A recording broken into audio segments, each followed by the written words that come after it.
My name is Louise and I'm about to embark on the project of my lifetime.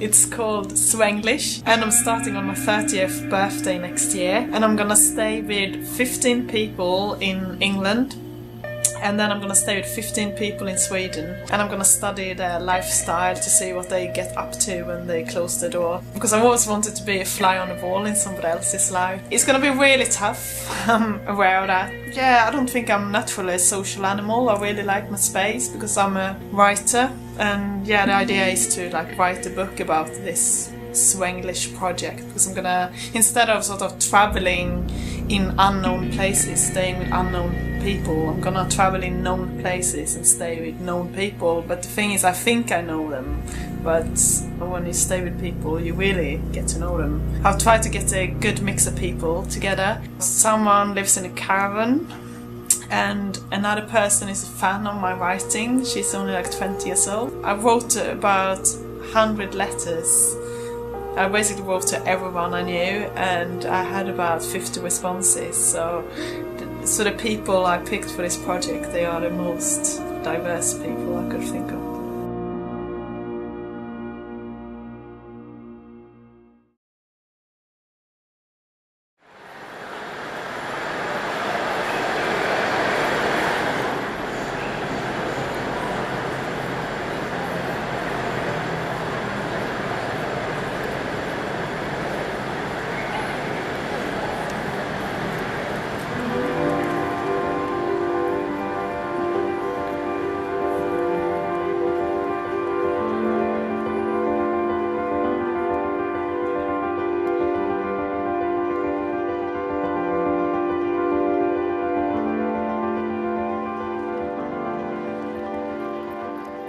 I'm in the middle of the English part of my Swenglish project.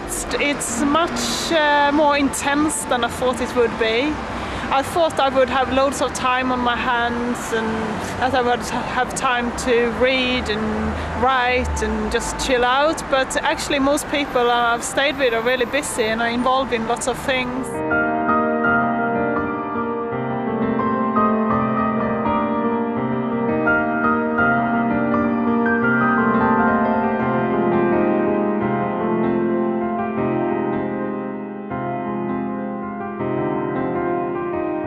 One person brought me to this 5 rhythms dance, which was one of the most liberating experiences I've had in my life.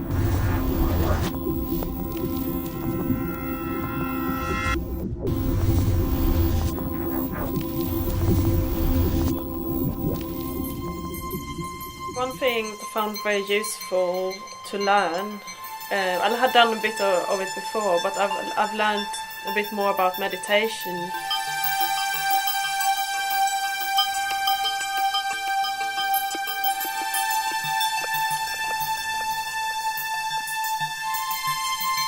That's what I needed to get that focus, and just by having that quiet time it helped me to feel better in this whole chaos.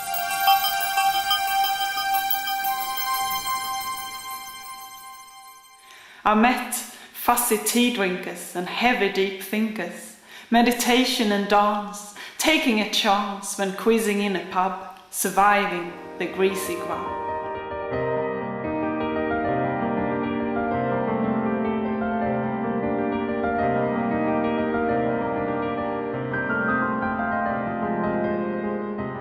One of the funniest experiences in this project was that I just turned up at a place and I said like, oh, we've got a birthday party, do you mind serving the tea? And I'm like, you know, they made it sound like it was this really, like I was gonna serve champagne or something.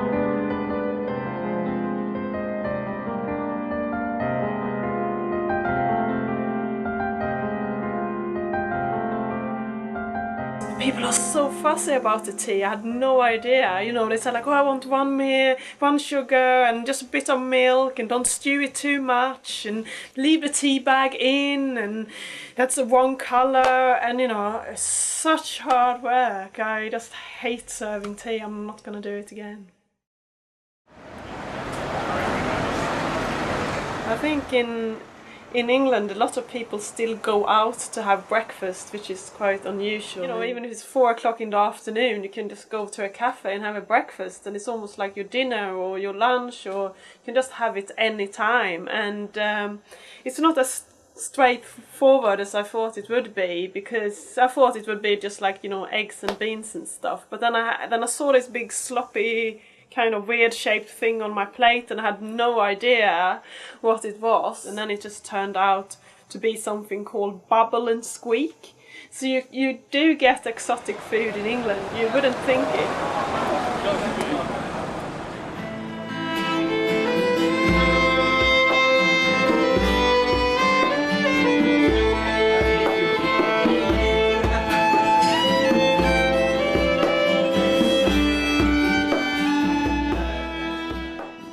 Most people I've stayed with have taken me to the pub at some point.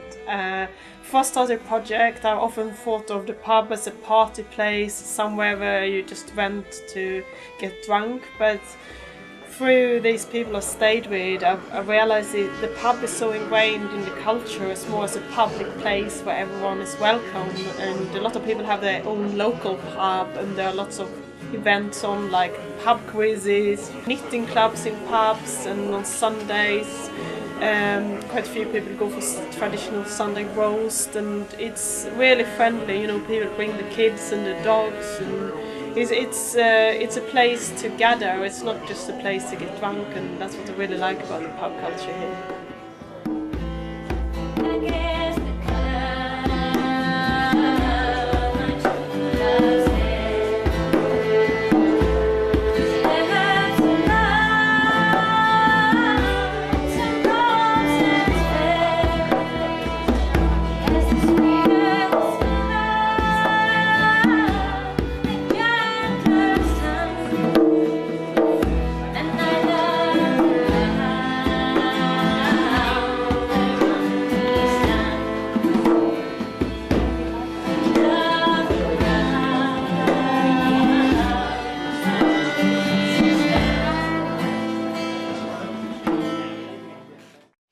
I've slept in a caravan, in kitchens and public houses.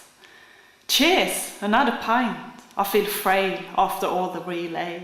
I get all sorts of experiences that might sound kind of mundane, but for me they aren't, because it's not my life. I've completely let go of my own life. I can't even remember what my old life was like, because, you know, I wake up in the morning and I have no agenda on my own. I just follow the person I stay with and see whatever they are doing, and I come to work with them if they work, and I follow them around if they meet up with friends. So yeah, it's pretty full on.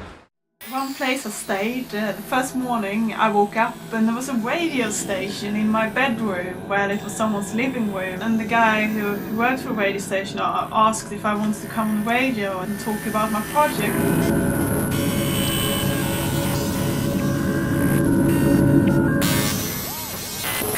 So I was live on FM radio in Kingston, London, just streaming from a flat in Brighton.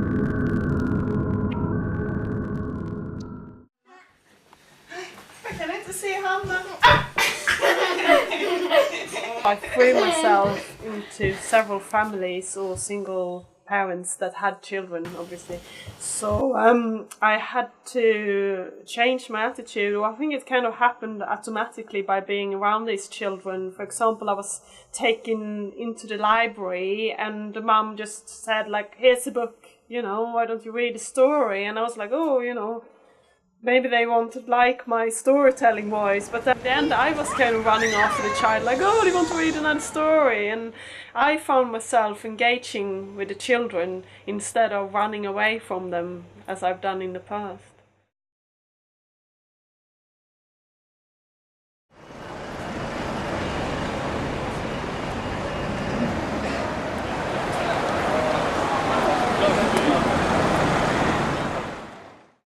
I'm going to have some more interesting experiences. The scariest experience I had during this project, it had nothing to do with spiders in houses or anything, but it was about wall climbing.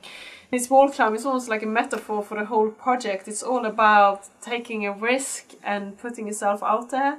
It's a very kind of mental exercise. You think that you're stuck there on the wall and you think it's all about physicality of the physical climbing, but it's actually all in your mind if you can do it or not. When I was there on the wall, I thought like, if I can do this, I can do anything. I've climbed walls, I've painted walls, I've driven my friends up the wall, I've been off the wall. One woman nearly slapped me, but I felt more numb when this guy rubbed my bum. I do favours for people because I stay with them, and mostly people just want me to do their washing up, and in one case I had to do the ironing, and then stayed with this guy and he said like, "Ooh, I'd like a massage," and I'm like, okay. And first I thought like, no, that's crossing boundaries, I can't do that, and it was making me really uncomfortable, and I thought, I don't even know how to do a massage, and then I went ahead with it, and it wasn't as bad as I thought it would be. I kind of enjoyed it a bit, but I was still quite clear with my boundaries. I thought I was, and then the same guy said like, he asked if he could be my pillow for the night, and that's when I thought maybe it wasn't such a good idea to do this massage thing, that it made me more uncomfortable or more confused. I'd say I got very confused by the whole thing. Louise did some jobs for me while she was there, like taking pebbles back to the beach that I'd collected in my house, loads and loads of pebbles, so they were quite heavy. And she took them all back to the beach and set them free. And she also collected some firewood off the beach for me, so that was really handy. And we had some lovely real wood fires. So I think that was the best about staying with her, sitting by the fireplace in the evening and sort of just talking about our lives, and it sort of gave me some kind of hope, because Ivo believes in the good things in life.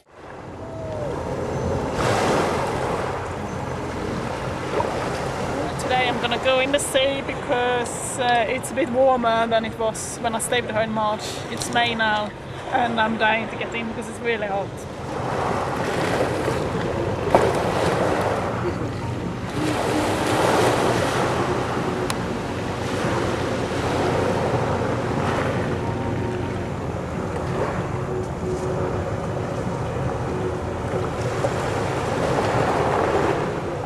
This is probably the most exciting thing I just found under the pier. It's a broken brooch, but I'm sure it's fixable. It's gonna be my lucky bird to go your lucky on bird. the rest of my travels. It's a bird of paradise. Yeah, where will my paradise be? England or Sweden? I've been a fly on the wall, a spy in the everyday life of my friends. I've shared the fry-ups and Sunday roasts, fish and chips and Marmite toast. I've read stories to their brats and battled with wild cats. I've cleared up domestic mess. God bless the English. Keep calm and carry on. Well, my name's Rin, and I write short stories, and I met Louise at the first evening that I did a reading, and she was doing a reading at the same time. It was at Gritlit in Brighton. Hi, I'm Mark. I met Louise at a spoken word event in Brighton about 2 years ago. My name is Amy. I'm a friend of Louise's, and I know her as a sort of fellow writer. I think we might have met, I can't remember, maybe, I know, it was Hammer and Tongue, which is a slam poetry night in Brighton. And I used to go along to that. It was a monthly night, and then I think I kept going around to other nights. I sort of met her kind of on the scene. I met most people for my project just out and about in pubs and clubs, events, mostly writing events, as I'm a writer and I socialise a lot in writing circles. Louise has a really lovely kind of quality, sort of essence. She's a really warm person. She comes at things from an interesting angle, obviously. That kind of comes across. She's, I'd say, a character. It's very easy to talk to her straight away. I think people warmed to me because I was a bit different, and maybe I'm more direct than English people. I don't know. I kind of walk up to people and tell them what I think about their writing or whatever they are doing. I'm not afraid of making contact. When she reads, she's like no holds barred. She's very honest, very daring writer and performer. Yeah, it's hard to know how I come across. I think she's a lot straighter than I thought she was, you know, because of her appearance, where she's, you know, quite funky and, you know, sort of piercings and shaved hair and stuff like that. When she stayed with me, she was much more sort of introverted, and sometimes I wasn't really sure if she, you know, was having a good time or, you know, if she was, you know, enjoying herself, you know. People got to see another side of me when I stayed with them, because when they seen me out and about, I've always been quite cheerful or maybe a bit tipsy, and I've just been at these events. And being in the house, they got to see me when I was very tired and anxious at times, and it felt like they were observing me as much as I was observing them. Having spent so much time with her, I really appreciate kind of what a creative person she is, and really, you know, I mean, I sensed that she was quite dedicated anyways, and she was quite, you know, hardcore, but, you know, just spending time with her and seeing her just get down, you know, we could just be sitting here like this, and she'll just plug out her laptop and just start writing, whereas I just, you know, take ages to, you know, to get started. She really impressed me with her dedication to, you know, to the project and to other stuff that she was also working on, I think. It's really noticeable. I think some people were happy to get rid of me because it's a bit much having someone follow you around for 24 hours a day. So I think some people won't contact me for a while. I haven't really fallen out with anyone. This was one lady who nearly slapped me, but we've sorted that out now. It was just nice to spend so much time with her and to chat about, you know, our ambitions and that type of thing. But then also had people almost crying, like really giving me this massive goodbye hugs and like, oh, don't leave me. So it's been mixed feelings. Bubbling and squeaking, I'm sick of toilets that don't flush, and I blush like the setting sun when I think of all the fun conversations I've had in bedrooms and bathrooms. I hadn't told people about how much I care about toilets. For me, I don't care about where I sleep, what the bed looks like or anything. I can sleep on the floor. But for me, like the first thing I look at when I come to the house is the toilet. Because the standard of English toilets is really, really bad compared to Swedish toilets. Like, you know, for example, they don't flush very well. So every time I do something dodgy on the toilet, I'm like terrified, like I'm sort of praying, please let it flush, and things like that. And some people have carpets in the toilets, which I find is really unhygienic.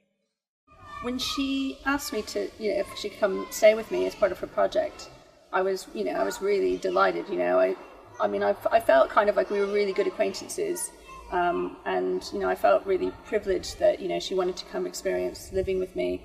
Well, I was at first just flattered. You know, I thought it was great that she trusts me. I could take part in an interesting project. It could be a lot of fun, and I agreed to it almost straight away because she asked, her letter that she sent to ask was really well written. I just think it's a really, really interesting idea, and kind of replied straight away and said, yeah, it'd be a really good thing to do. My fear was that they were going to think like, oh, she's just scrounging off me, and you know, that I was just like basically asking to stay with them rent-free and eat their food, because that's what I was asking for in a more roundabout manner. But I think because I spent a lot of time writing this letter, trying to convince people that it was something in it for them, that, you know, I was actually interested in their lives, which I genuinely am, you know, interested in all these little quirks of their everyday life. It's also a chance for people to have their own lives evaluated and maybe question, you know, where they are going with their life. She asks questions, and quite detailed questions about your life and your attitude to things, and it actually made me realise that I'm a lot happier than I thought I was before. I'm a lot more content with the way my life's going. A few months before she came to stay with me, sort of a crux point with my writing, and I was just feeling a bit kind of down in the dumps about it. And I, you know, just shared with her some of, you know, anxieties I was having, you know, and some of the pieces I'd written, and kind of just shared with her where I was and, you know, with it all. And she was just really helpful and just kind of helped, you know, having her be here has kind of helped me feel like actually I just need to keep pushing on and reaching out to people. One guy I stayed with, he was really unhappy with his housemates, and as a result of me staying there for a week and asking him lots of questions about how he felt about his living situation, he realised that actually his situation wasn't that good, and now he's moving to a different place. I suppose I think of her now as a friend, and I hope she stays in Brighton. Before she was just an acquaintance who, a valued acquaintance, but not a friend. Everyone who's decided to take part is definitely already open-minded, but I think they've been even more open-minded than I thought they would be. I think they sort of have extended, they have opened up, and as a result I have opened up, and we've built a bridge between us, and it's just like, you know, understanding each other's quirks. And it's not just about the culture, you know, that about Sweden and England. I've stayed with other nationalities as well, and it's just sort of, if you know someone, you don't want to start a war with them.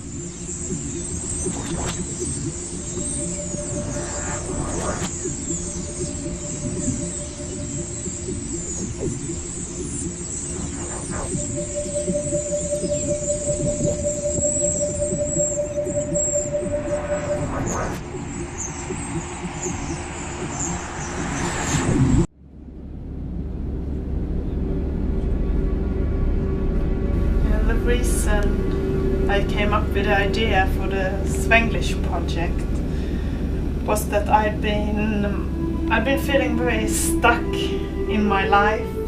Felt like I was just doing the same thing, and I had no idea how to spend, you know, the rest of my life. I just really wanted a big change. So for maybe 5 months, every day I was just saying, I want to change, I want to change. And I was sitting on the beach in Brighton looking out at the sea, and I just like said, I don't believe in God or anything, but I said, you know, please God, just give me a change. And then one night I woke up in the middle of the night, and I had this idea of staying with other people just to see what they are doing with their lives. So there were really 2 parts to the project. One was to compare the cultures, but the biggest part was really to find out what to do with my own life and to seek inspiration and look for new dreams.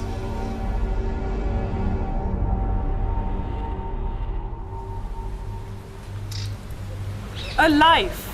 Where can I download one of those? For 30 weeks I've lived other people's lives.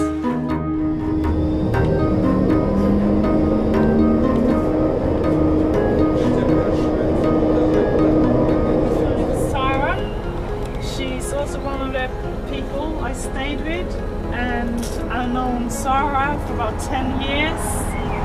She's a fellow writer. She's written a dating handbook, and we used to live together in Brighton for a while, so she knows a bit about England. During the project, it wasn't. It felt just like Louis visiting me, like she used to. But then afterwards, when you read about it, then it's the thing, that's the special thing, because then you find out what she noticed, and all your secrets are revealed.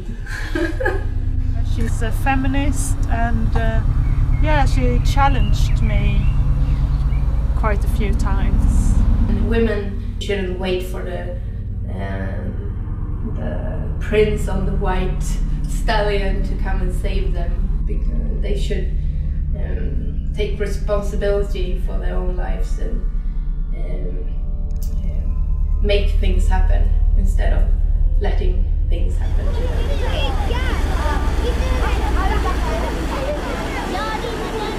I'm on my way to Anna Liv, who lives here in Stockholm, and she's a writer. Well, she reviews books. She wasn't here to be my friend. She was here to take part of my life, my ordinary life.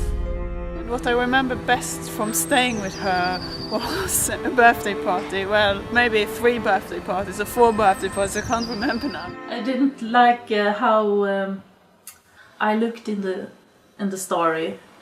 It was a bit hard. I didn't know Sanna very well before the project. She contacted me because she had read my novel. I met Louise a few years ago. I had read her book in Swedish and I really liked it. Yeah, so one of the jobs I did when I was here was to collect the firewood from the shed and bring the firewood in. And I kind of like to do that. It makes me feel like I'm touched from nature. Taking part in the project was really interesting, and it really made me aware of what I'm doing with my time. This is where Pernilla lives, and I think if I had stayed in Nässjö, my hometown, would be the life I would have. I would live in a nice house, I would have a couple of kids, I would be engaged to a guy, and I would work in a supermarket. To have Louise in the house was a challenge. I had to try this life for a week, and it wasn't that bad. You know, it's not better or worse than any other life. At the end, it was good when she was going home. Hej! Hej! Välkommen! Det är till dig. Ja, vilken fin dag. Det är till dig! Laila is crazy about bananas. I can't believe it, even if I see it. Plötsligt så blir det bananer. Laila is an old friend of my dad, and I didn't know her that well before the project. All I knew was that she's an artist, and I was impressed by her artwork. And what's so impressive about it is that she didn't really start making this kind of art until later in life, when she was in her mid-40s. It was fun to have Louise to accept everything I want to do. Can I laugh today? Yes, you can laugh today. Can I have fun today? Yes, you can have fun today. It's okay. Can we do crazy things? Yes, Louise, love to do crazy things. Yes, we done crazy things.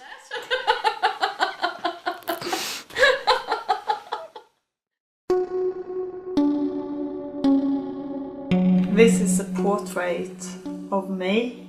It was made a couple of years ago when I first met Laila. She could sense something. I think she could sense the despair I was feeling of being stuck in my life. But she also sensed that I had this fire burning and I had something going on. So the name of the painting is It True?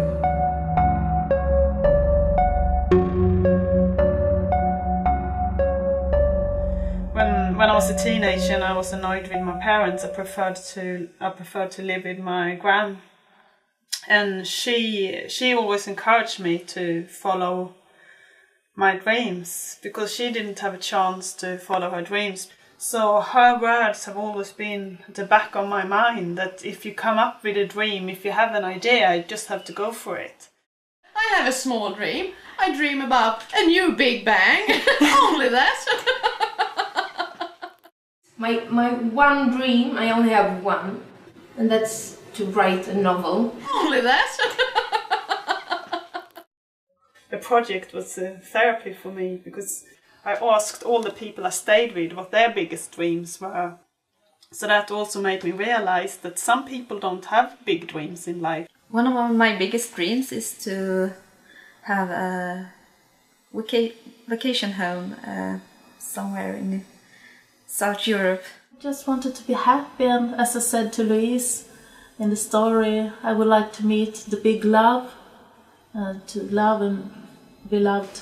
I have something inside me, like this kind of thing that's always burning, and I always have to do new things. My biggest dream is to be able to work with something creative and create something that changes people's lives. My motto in life is to follow your dreams.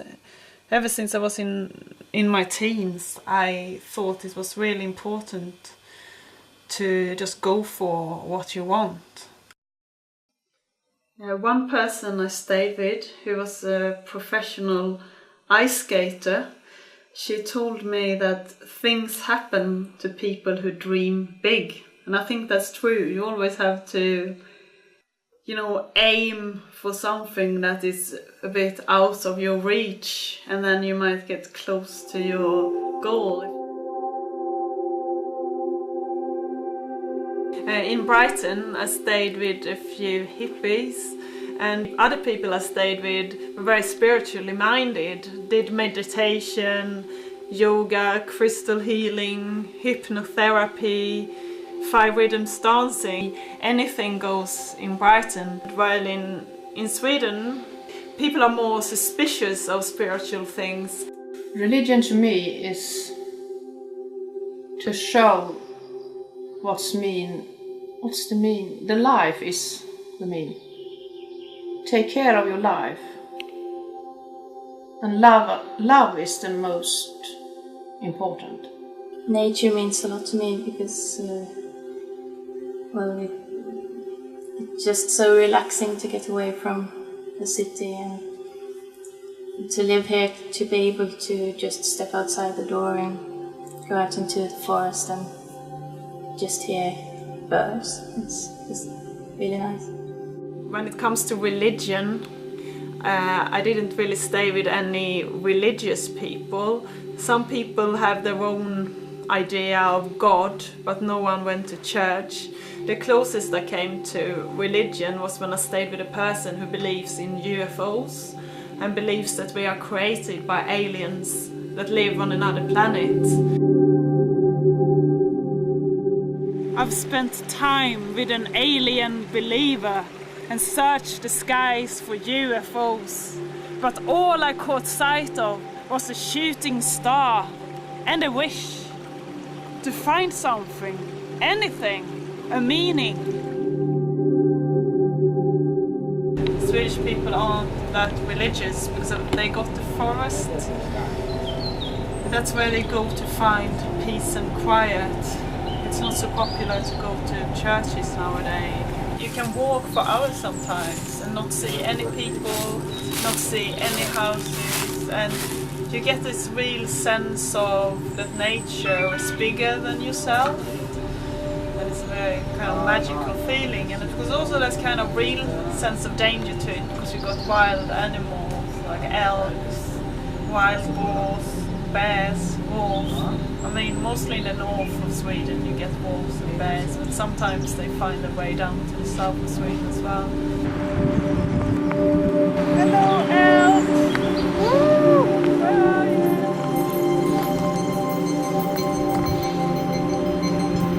No, it's not a good day for elks today.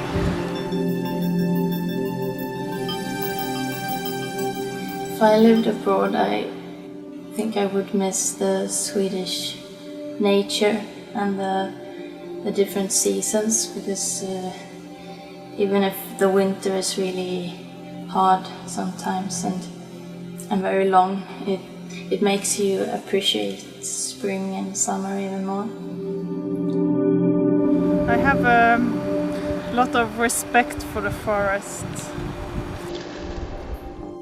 I didn't used to have, because when I grew up I thought the forest was quite dark and oppressing and boring and just lots of trees and trees. It almost felt like a prison of trees when I was in my teens, and I just wanted to get out. But after a few years I really started to miss the forest, and now I feel like I can't live without the forest. It's like I need to have it around. It's almost like some people, go to church every Sunday, and if I don't go out in the forest once a week I feel I feel really bad. The nature means, for me, means freedom, peaceful, quiet life. And I think that's very special about Sweden, that we have these massive forests.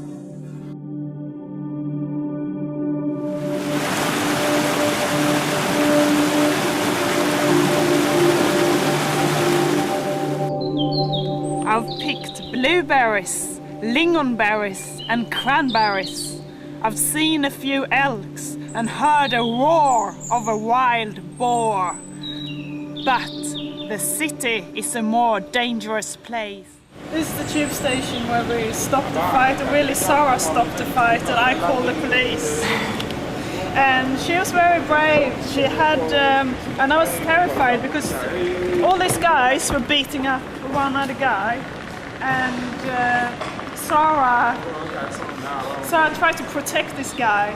And then I looked at Sarah, and all of a sudden she had blood all over her jumper. She had this white jumper, and you saw this blood on it, and I was like, I almost got a heart attack. And then she said like, oh, call the police, and I called the police. Yeah, I was afraid when it was happening, but afterwards I was really afraid. I was really scared afterwards. But when it happens, you don't think about it. Because before you said that usually people in Stockholm or Sweden, if something happens, people just walk past and they try to ignore it and they don't want to get involved. So the police said that you were very brave. One funny thing that happened during the project was that when I stayed with a girl in Växjö, we went out in town and then we took the night bus back to the middle of nowhere. And at one stop, these drunk guys got on. They were about 18, 20, and one of them said like, oh, you know, what's that hair? What have you done? And they were really annoying, and I thought they would probably throw up or start a fight. And one of them started to ask like, so where have you been and what do you do? And I said, I'm an author. Then he asked, so what have you written? Are you famous? And I'm like, well, I'm not that famous, but some people have read my book, and it's called Punkindustriell hårdrockare med attityd. So this guy just stared at me and he said like, really, is that you? I read your book at school. And then he told all his friends like, oh, do you know who that is? She's written that book. And everyone was really excited. And normally the night bus doesn't stop where my host lived. Because it's really just like in a village in the middle of nowhere, so we would have to walk from the main road. But this guy told the bus driver, she's an author, you have to drive her to her house. So the bus made a detour just for me, and this guy sang Guns N' Roses songs for me the whole time because he knows that I like Guns N' Roses. Too many birthday parties, the only tradition left apart from Christmas. I wanted more Midsummer and Lucia. What a waste to get wasted on overpriced booze.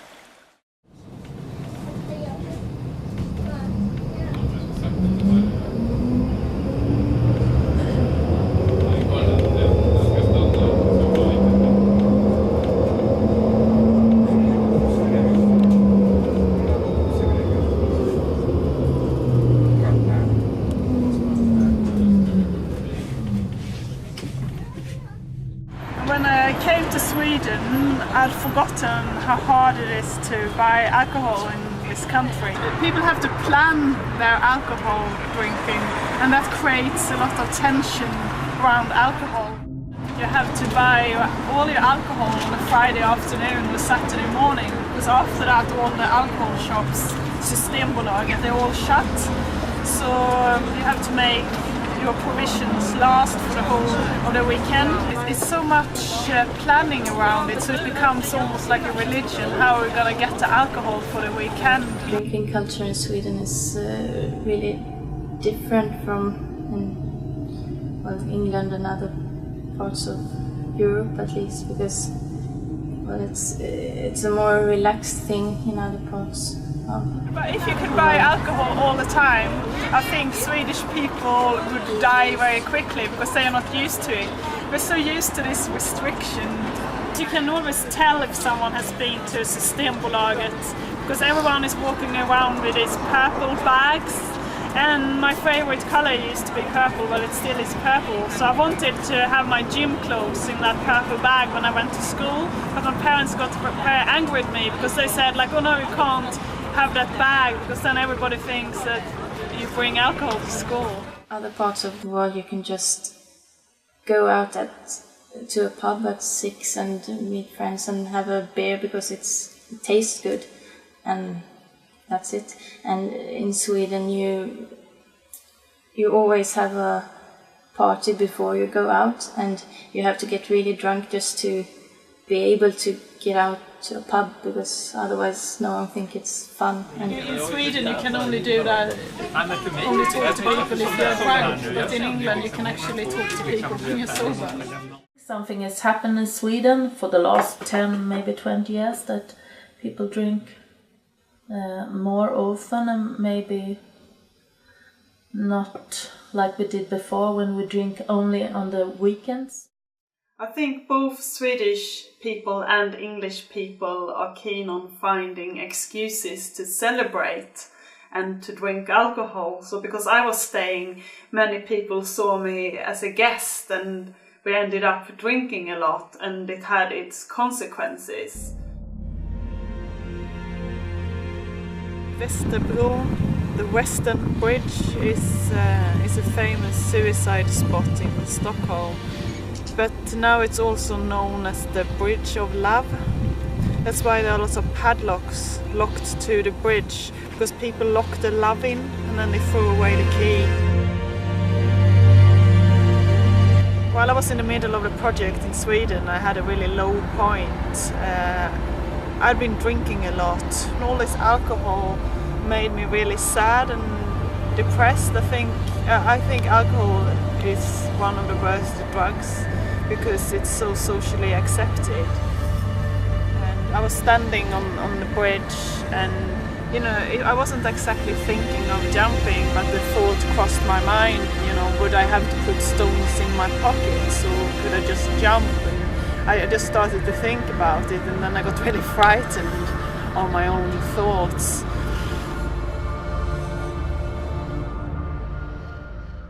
The best hangover cure is Swedish pizza. There's no stopping. Banana topping. You can even have chips on your pizza. In Sweden we got something amazing, and that is pizza. It doesn't sound very Swedish, but it's one of the most traditional, typical foods in Sweden nowadays.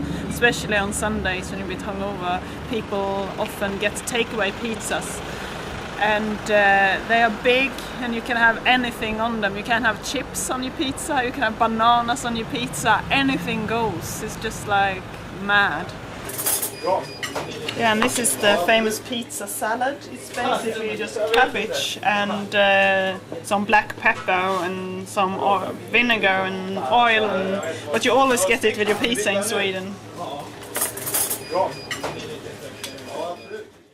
Tetra Pak was a Swedish invention.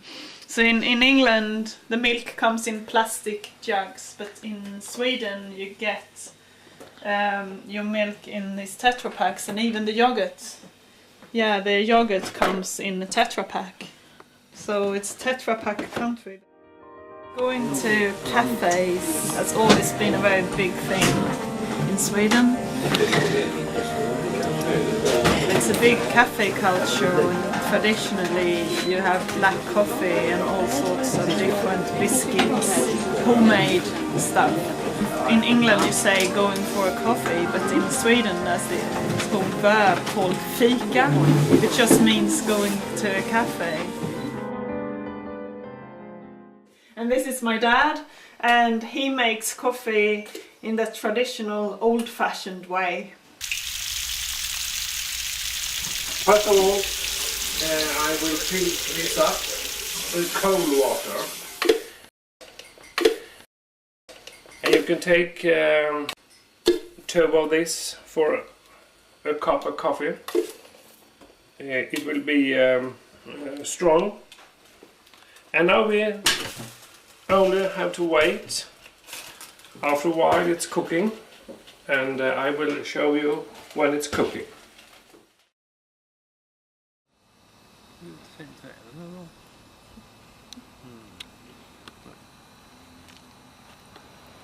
I've avoided strong black coffee, but I had a few snus and a cinnamon bun when I was on the run from an annoying host. Snus is a very big thing in Sweden. It's always been a very big thing in Sweden. It's this tobacco that you stuff under your lip. Basically they look like mini tea bags, and they are filled with tobacco and nicotine. When you keep it under your lip, and it will burn your gum, and the nicotine will get into your blood. And it's very socially accepted because you can use the snus while you're working, while you're in your office. It doesn't really disturb anyone else. But in the European Union they want to ban it. So the Swedes are very angry, because it's funny, the Swedes are really anti-cigarettes, but as soon as someone tries to ban the snus, they go ballistic.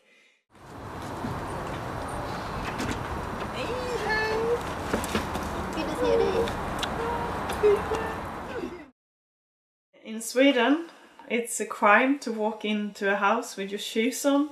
As soon as you step into a Swedish home, you have to take your shoes off. But there's always a rack to put your shoes on, and there are coat hangers to put up your coat on, and there's always a place to leave all your clothes. Maybe that's because it's cold in Sweden and people wear more clothes and you take them off, always take them off when you come into a house. But in England the houses are quite cold, so sometimes it's warmer outside than inside. I had this idea that all Swedish people were narrow-minded and that people were snobbish because they cared too much about their living standard, and that Swedish people felt superior to other countries because it's been known to be a so-called good country in the past. And I think some Swedish people might have those attitudes, but you shouldn't judge a whole population because some people think something.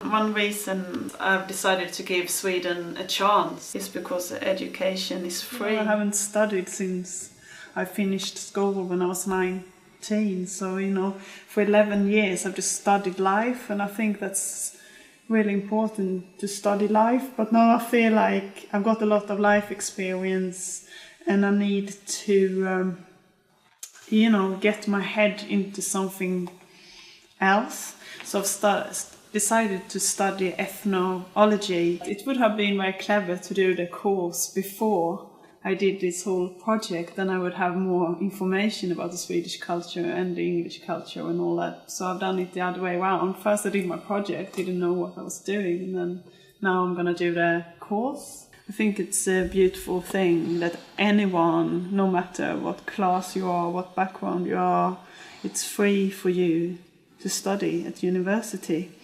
And in England the fees are so high, it's ridiculous. You can't just try a course and see if you like it, because it's all about the money.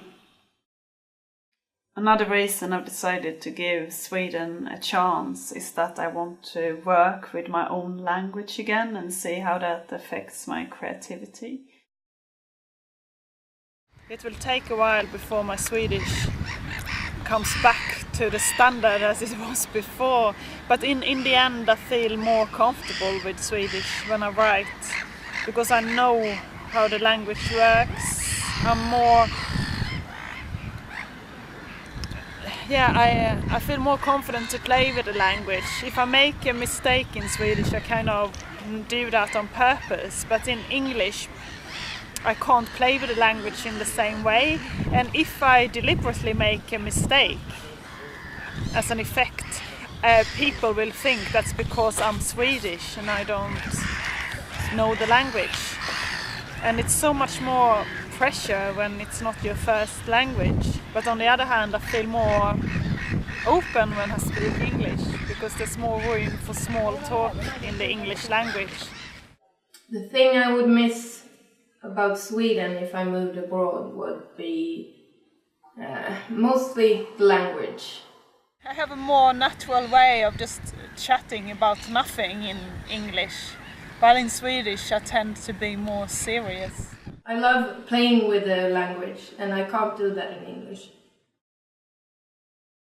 If you have two choices, you have to go for the choice that is the most challenging, the choice that will teach you things.